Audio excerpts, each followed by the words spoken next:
Today, we're going to be tying a trucker stitch. A trucker stitch is commonly used to secure large loads onto a hook.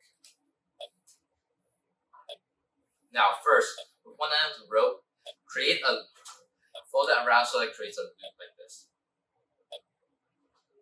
Now, make a loop with this looped rope.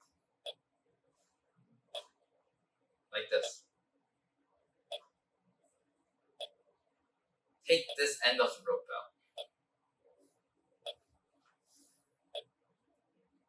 Now, using the loop, move it over the original rope and under the loop.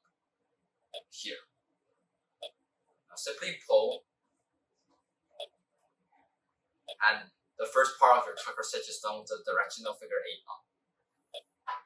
Now, with your hook, take the end of the rope and move it through the hook and back into the loop here.